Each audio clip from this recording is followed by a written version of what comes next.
ایک روز حضور صلی اللہ علیہ وسلم کے پاس ایک شخص آیا اور عرض کرنے لگا، یا رسول اللہ، میں دین و دنیا کی بہتری کے لیے آپ سے کچھ پوچھنا چاہتا ہوں۔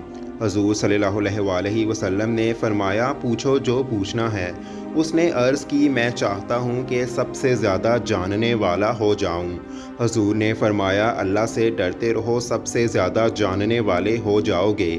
اس نے عرض کی، حضور میں چاہتا ہوں کہ میں سب سے زیادہ غنی ہو جاؤں۔ تو آپ نے فرمایا، قناعت اختیار کرو، سب سے زیادہ غنی ہو جاؤ گے۔ اس نے عرض کی، میں چاہتا ہوں کہ میں اچھا بن جاؤں۔ آپ نے فرمایا، لوگوں سے اچھائی کرو، تم اچھے بن جاؤ گے۔ پھر عرض کی، میں چاہتا ہوں کہ میں انصاف کرنے والا ہو جاؤں۔ تو حضور نے فرمایا، جو اپنے لیے پسند کرتے ہو دوسروں کے لیے بھی وہی پسند کرو، تم انصاف کرنے والے بن جاؤ گے۔ اس نے عرض کی، میں چاہتا ہوں کہ میں اللہ کا خاص بندہ ہو جاؤں۔ آپ نے فرمایا، اللہ کی یاد کثرت کے ساتھ کیا کرو تو اس کے خاص بندے بن جاؤ گے۔ پھر اس نے عرض کی، میں چاہتا ہوں کہ میرا ایمان کامل ہو جائے۔ حضور نے فرمایا، اپنے اخلاق اچھے کر لو، ایمان کامل ہو جائے گا۔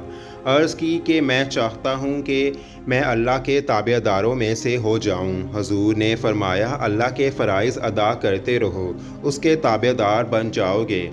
اس نے عرض کی، میں چاہتا ہوں کہ قیامت کو میں نور کے ساتھ اٹھوں۔ تو فرمایا، کسی پر ظلم نہ کرو، قیامت کو نور ہی میں اٹھو گے۔ اور عرض کی، میں چاہتا ہوں کہ اللہ مجھ پر رحم فرمائے۔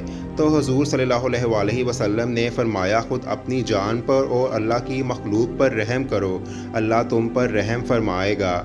پھر عرض کی، میں چاہتا ہوں میرے گناہ کم ہو جائیں۔ فرمایا، کثرت کے ساتھ استغفار کیا کرو، گناہ کم ہو جائیں گے۔ پھر اس نے عرض کی، میں چاہتا ہوں کہ میرے رزق میں وسعت پیدا ہو جائے۔ فرمایا، ہمیشہ طہارت میں رہو، رزق میں وسعت پیدا ہو جائے گی۔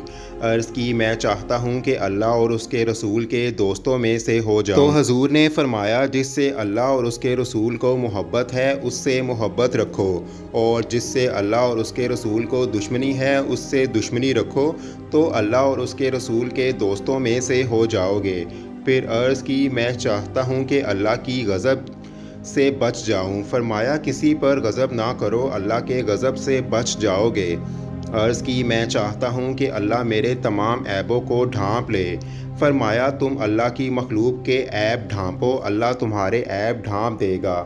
عرض کی، میرے گناہوں کو دھو دینے والی چیز کیا ہے؟